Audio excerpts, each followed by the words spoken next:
नमस्कार, SBT news में आपका स्वागत है। पेश है 19 नवंबर शुक्रवार दोपहर 3:15 बजे राजस्थान जोधपुर बीकानेर की बड़ी खबरें।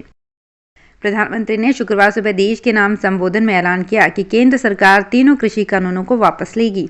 संसद के सत्र में इन कानूनों को वापस लेने की प्रक्रिया शुरू होगी। पीएम के ऐलान पर सीएम अशोक गहलोत ने सोशल मीडिया के माध्यम से कहा कि तीनों काले कृषि कानूनों की वापसी की घोषणा लोकतंत्र की जीत और मोदी सरकार के अहंकार की हार है। ये पिछले 1 साल से आंदोलनरत किसानों के धैर्य की जीत है। तीनों नए कृषि कानूनों को वापस लेने का ऐलान होते ही दिल्ली के सिंगू और टिकरी बॉर्डर पर पिछले 1 साल से डटे किसान खुशी से झूम उठे। जश्न का माहौल है। किसान एक दूसरे के गले मिलकर खुशी जाहिर कर रहे हैं। किसानों ने इसे लंबे संघर्ष की जीत बताया। साथ ही बॉर्डर पर संयुक्त किसान मोर्चा ने इमरजेंसी मीटिंग बुला ली है। सर्दी का सीजन शुरू होते ही किसानों का मंच 10 बजे के बाद ही सस्ता है, लेकिन शुक्रवार को कृषि कानूनों की वापसी के बाद किसानों ने अपने टेंट में ही जश्न मनाना शुरू कर दिया। तीनों नए कृषि कानून रद्द करने की प्रधानमंत्री नरेंद्र मोदी की घोषणा पर पंजाब के पूर्व सीएम कैप्टन अमरिंदर सिंह ने खुशी जताई है। उन्होंने कहा कि वे भाजपा से सीट शेयरिंग करके विधानसभा चुनाव में उतरेंगे। कैप्टन ने पहले ही कहा था कि जैसे ही कृषि कानून रद्द होंगे और किसान आंदोलन खत्म होगा तो वे भाजपा के साथ मिलकर चुनावी ताल ठोकेंगे।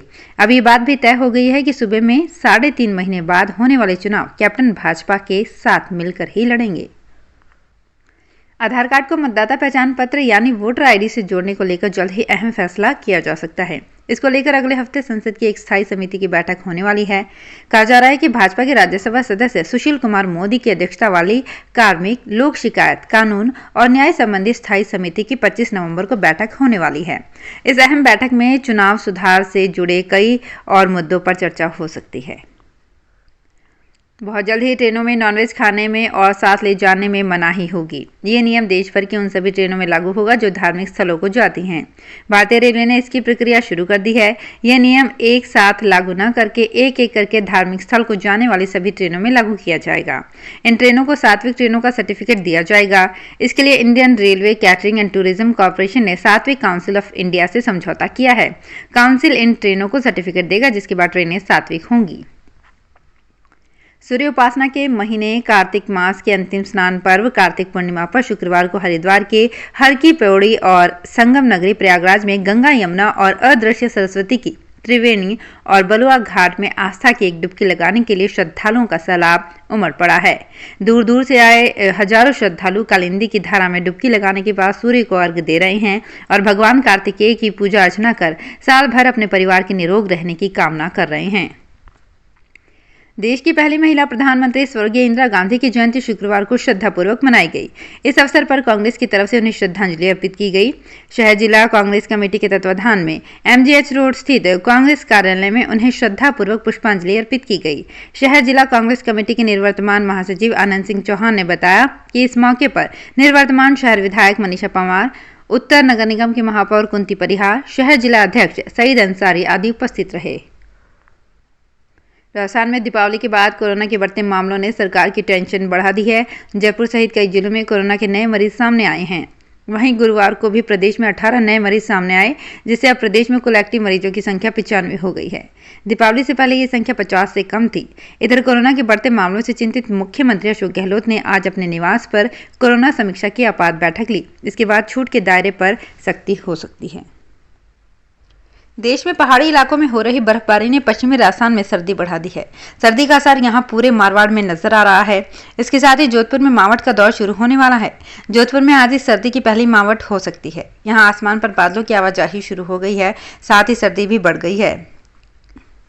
मुख्यमंत्री अशोक गहलोत के शिक्षकों से तबादले में पैसे चलने के सवाल ने विपक्ष को बड़ा मुद्दा दे दिया है, लेकिन यह मुद्दा गुरुवार को खुद भाजपा के लिए भारी पड़ गया। भाजपा के प्रदेश अध्यक्ष सतीश पूनिया मीडिया में बयान देकर शिक्षा मंत्री गोविंद सिंह डोटासरा का इस्तीफा मांग रहे थे, लेकिन इस दौरान वे अपनी ही पूर्ववर्ती भाजपा सरकार को भी भ्रष्टाचार के मामले में घसीट गए। बाद में उन्होंने मामले को भी संभाला, लेकिन तब तक वे अपनी सारी बात कह चुके थे। दरअसल पूनिया बोल गए थे कि हमारी सरकार पर भ्रष्टाचार के आरोप लगे तो हम सत्ता से बाहर हो गए। जोधपुर डिस्कॉम के निदेशक वित्त कीर्ति कछवाहा ने अभियंताओं और अधिकारियों को निर्देशित किया है कि वे विद्युत बिलों की राशि की 100% वसूली करना सुनिश्चित करें। साथ ही बकाया राशि वाले पीडीसी उपभोक्ताओं का सर्वे कर उनसे भी वसूली करें।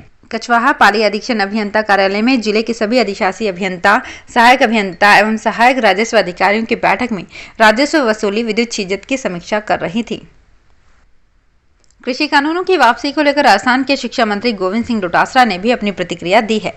डोटासरा ने ट्वीट करते हुए लिखा कि ये सत्य और न्याय की जीत है, धरती मां की रक्षा में बहे लहू के कतरे कतरे की जीत है, अन्नदाता के संघर्ष की जीत है, प्रजातंत्र की ताकत की जीत है।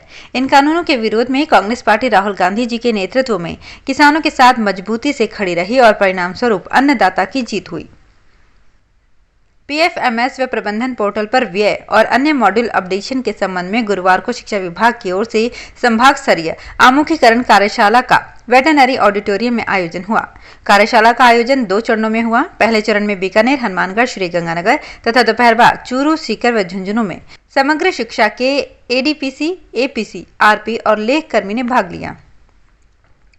सरकारी स्कूलों में स्टूडेंट्स के नामांकन को बढ़ाने के लिए राज्य सरकार की ओर से अनेक प्रयास किए जा रहे हैं, जैसे उच्च प्राथमिक स्तर तक निःशुल्क शिक्षा, पहली से 8वीं तक निःशुल्क किताबें, दोपहर का भोजन, छात्रवृत्तियां, 9वीं कक्षा की बालिकाओं को निःशुल्क साइकिल, लैपटॉप। वहीं दूसरी ओर स्कूलों में सफाई व्यवस्था पर कोई ध्यान नहीं दिया जा रहा है।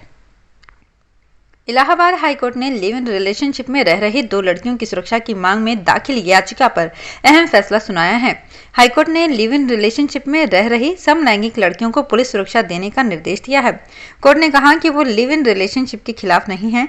हापुड़ के पंचशील नगर की लड़की अंजू सिंह और उसके लिव इन पार्टनर की सुरक्षा की मांग में दाखिल याचिका पर यह आदेश जस्टिस डॉक्टर KJ ठाकर और जस्टिस अजय त्यागी की डिवीजन बेंच ने दिया है।